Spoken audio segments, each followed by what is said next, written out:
told you there was a formula, a literal scientific equation for how to have more friends, how to get people to like you.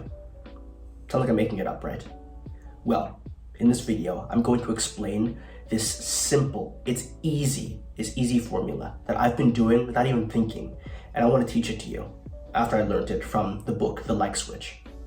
So, what is this formula? It is proximity plus frequency plus duration plus intensity equals friendship. Now, what do I mean by this? Well, I'll explain in a second, but just so you know, I have a free 10-page PDF going over everything you need as a teenager to be social, to be charismatic in your school. So check it out in the link down below. So, first off, proximity. Pretty simple. As humans, we naturally gravitate towards people that we spend a lot of time with. And as much as, long distance relationships are fine, you can text, you can call, but being physically close to the person that you want to be friends with it seems obvious, but it is so beneficial to having the person as a friend. So, proximity in class, if you want to hang out with a guy, girl, whatever, just try to get close to them. But that's not the only thing. If you just do this, you may come across as creepy. So, the next thing, frequency. Now, frequency literally means how often do you see that person? Do you see them once a day? Every hour? Do you spend the entire day with them? Do you see them once a week? Once a month? Maybe once a year? And once again, the higher the frequency, the more we spend time with people, the more we're often able to influence them and simply enjoy their presence. But that's not all.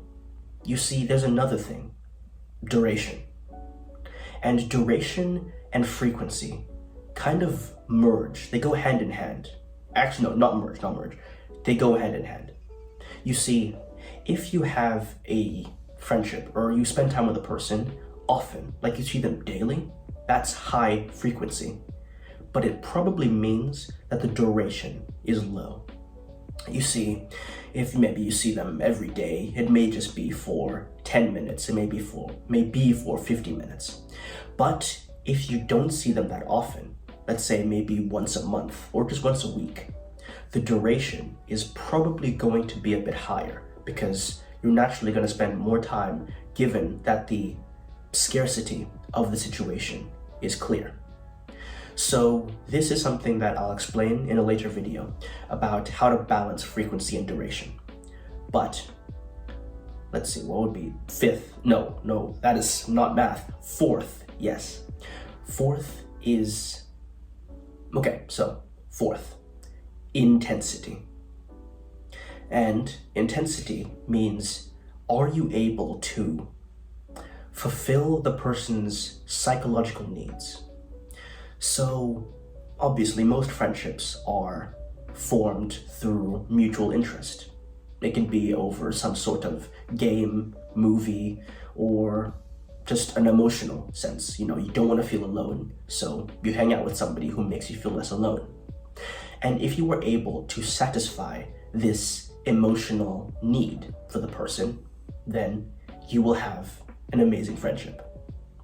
So, for example, at my school, I usually end up showing the new kids around, and I don't go out of my way to do this, but the teachers usually, they love me, so they often send me off to go, take them around the school.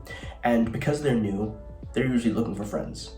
And through this, I'm able to satisfy that desire for connection, for feeling less alone, and thus, we usually end up sparking friendships. Now, of course, down the line, if we don't have that many mutual interests, it peters off. But I'm giving you an example of how intensity in that formula is very, very important. So, try to apply this equation into your daily life, at work, at school. If you want to be friendly with more people, then either spend or get closer to them. Maybe if you have a class with them, sit next to them. If it's duration, then hang out with them. Let's say that they have an activity that they're going to go to, just go with. And of course, don't do any of this in a creepy way where you're like silently stalking them. That's extremely awkward. So try to apply this. And last thing I'll mention is that this can also be used in reverse. You see, with friendships that you don't really want to pursue anymore, you should be mitigating each of these factors in this equation. So I'm not going to say the names, but there was a few friendships that I didn't really feel a connection to anymore.